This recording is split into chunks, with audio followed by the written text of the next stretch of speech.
بسم اللہ الرحمن الرحیم۔ ناظرین، آج میں آپ کو ایک ایسی جنگ سے روبرو کرانے جا رہا ہوں جس کو جنگ مارٹیز کے نام سے جانا جاتا ہے اور انگلش میں اسے دا بیٹل آف میریٹسا بھی کہتے ہیں، جس کا تعلق سیدھے طور پر سلطنت عثمانیہ سے رہا ہے۔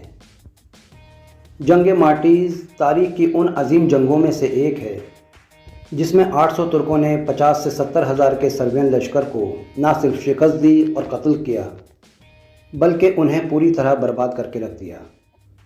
سلطنت عثمانیہ جو اپنے وجود میں آنے کے 50 سے 60 سال کے دوران ہی اتنی طاقتور اور خونخوار ہو چکی تھی کہ انہوں نے بازنطینیوں کا ایک اہم شہر جس کا نام ایڈرین تھا اور جو یورپ کی سرزمین پر واقع تھا، اسے فتح کر کے اپنی سرزمین کا حصہ بنا لیا۔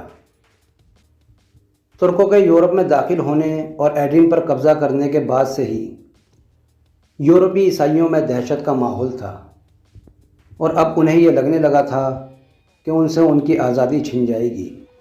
خاص طور سے سروین سلطنت کا شہنشاہ ایڈرین پر ترکوں کے قبضے سے بالکل ناخوش تھا، کیونکہ ایڈرین شہر اس کی سرحد کے قریب ہی تھا۔ اسے یہ خطرہ محسوس ہونے لگا تھا کہ عثمانی ترک جب ایڈرین تک پہنچ گئے ہیں تو انہیں سروین میں گھسنے سے روکنا مشکل ہی نہیں ناممکن ہوگا، اور اسی سوچ کے ساتھ اس نے اس خطرے کو شروع میں ہی ختم کرنے کا منصوبہ بنا لیا۔ پھر سن 1371 عیسوی میں جب سلطان مراد اول اناطولیہ کے اندرونی معاملات کو سنبھال رہا تھا، اس وقت ایڈرین شہر میں صرف گورنر لال شاہین پادشاہ اور اس کے 1000 کے آس پاس سپاہی موجود تھے، تو شہنشاہ سربیا نے اسے اچھا موقع سمجھتے ہوئے ایڈرین شہر پر حملے کا منصوبہ بنا لیا اور 50 سے 70 ہزار سپاہیوں کی ایک بڑی فوج تیار کر لی اور اپنے لشکر کو دریا مارٹیز کے قریب لے کر پہنچ گیا۔ ادھر لال شاہین پادشاہ کے جاسوس نے اسے بتا دیا کہ مارٹیز کے قریب آج رات سربیا کی فوج ایک جشن منائے گی اور جس کے بعد اگلے دن عثمانیوں پر حملہ کر دیا جائے گا۔ لال شاہین پادشاہ نے اس موقع کو غنیمت سمجھا اور خاموشی سے 800 جانبازوں کے ساتھ دریا کے قریب پہنچ کر سرویانوں کی گھیرا بندی شروع کر دی۔ رات کے وقت جب سربیا کا لشکر شراب کے نشے میں چور ہو کے جشن منانے میں مشغول تھا تو اچانک 800 ترکوں نے سرویانوں پر حملہ کر دیا۔ سربیا کے لشکر نے کبھی خواب میں بھی ایسا نہیں سوچا تھا کہ عثمانی ترک ان پر قہر بن کے ٹوٹیں گے۔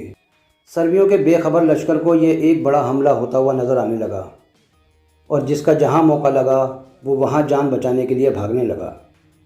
اب حالات پوری طرح بدل چکے تھے۔ سربیوں کے ایک طرف تو دریا اور دوسری طرف عثمانی فوج کھڑی تھی۔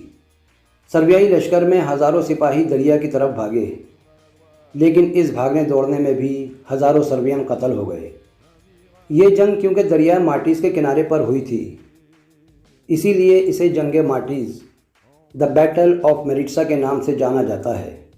مارٹیز کی اس تاریخی جنگ میں سروین اتنی بڑی تعداد میں قتل ہوئے کہ دریا کا پانی بھی سرخ ہو گیا تھا۔ یہ تاریخ کی ان حیران کن جنگوں میں سے ایک ہے جس میں انتہائی چھوٹے لشکر نے خود سے بہت بڑے لشکر کو شکست دی، اور جنگ کا نتیجہ یہ ہوا کہ وہ سروین جو عثمانیوں کو شکست دینے آئے تھے اپنا علاقہ بھی ہار بیٹھے، اور سروین سلطنت جو ایک بہت بڑی سلطنت تھی وہ اب کئی ٹکڑوں میں تقسیم ہو چکی تھی، اور یہ ٹکڑے سلطنت عثمانیہ کی برتری تسلیم کرنے لگے، یعنی خراج اور موصول ادا کرنے لگے، اور کوہ بلقان کا سارا علاقہ سلطنت عثمانیہ میں شامل کر لیا گیا۔ وہیں دوسری طرف جنگ مارٹیز کو تاریخ میں سرویوں کی عظیم تباہی کے نام سے بھی یاد کیا جاتا ہے۔ تو ناظرین، یہ تھی ایک عظیم جنگ کی چھوٹی سی ہسٹری جسے ترکوں نے اپنی فتح کی فہرست میں شامل کیا۔ بے شک دوستوں، اسلام سے محبت، ایمان کی مضبوطی اور شہادت کا جذبہ، یہ جس انسان میں ہوتا ہے وہ کبھی ناکام نہیں ہوتا۔